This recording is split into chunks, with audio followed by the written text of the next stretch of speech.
Apa yang harus Anda lakukan jika muncul pemikiran masalahku yang paling berat, agar Anda tetap mampu meningkatkan motivasi diri sendiri?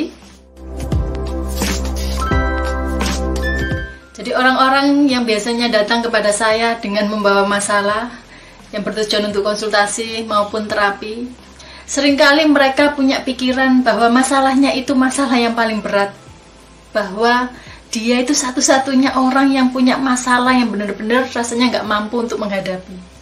Pemikiran seperti ini yang sebenarnya justru seperti batu besar yang setiap hari itu ditambahkan, ya. Batunya sudah besar, ditambahkan tiap hari 1, 2, 3, ya. Dengan memiliki pemikiran masalah saya paling berat, maka dari hari ke hari masalahnya semakin terasa berat. Karena pengaruh dari pola pikir tersebut.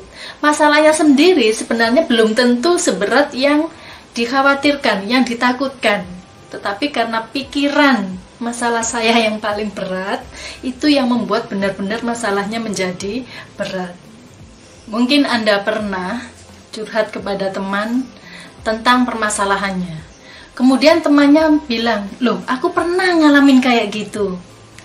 Atau di waktu yang lain menceritakan tentang sebuah kesulitan dan ternyata orang itu juga mengatakan, "Loh, aku juga pernah," gitu ya. Jadi sebenarnya masalah itu lebih kurangnya pengulangan. Orang lain pernah mengalami hal yang sama, hanya saja mungkin sedikit berbeda situasinya, waktunya jelas berbeda. Tetapi permasalahan itu sebenarnya pengulangan. Jadi tidak ada masalah yang paling berat.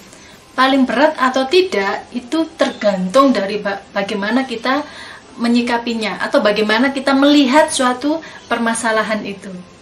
Allah sendiri janji tidak akan memberikan cobaan melebihi kemampuan hambanya. Jadi tidak ada masalah yang paling berat. Itu yang harus dinetralkan dari pikiran. Supaya tidak benar-benar menjadi masalah yang berat, apa yang kemudian harus dilakukan? Yang pertama harus menerima dulu. Karena ini adalah kehendak Allah, diterima dulu.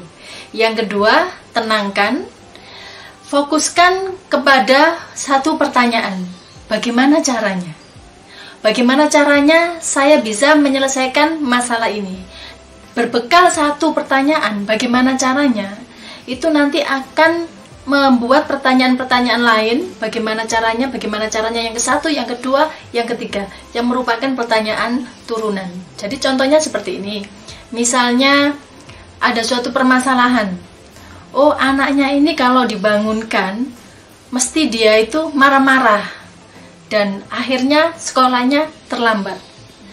Bagaimana caranya agar dibangunkan tidak marah-marah? Kalau fokus kepada pertanyaan itu dengan hati yang tenang, insya Allah nanti cepat akan mendapatkan solusi. Entah tiba-tiba ada orang yang sharing, atau mungkin menemukan jawaban itu secara tidak sengaja atau dengan sengaja mencari-cari informasinya. Itu memungkinkan, sangat memungkinkan, karena fokusnya kepada how to, bagaimana caranya.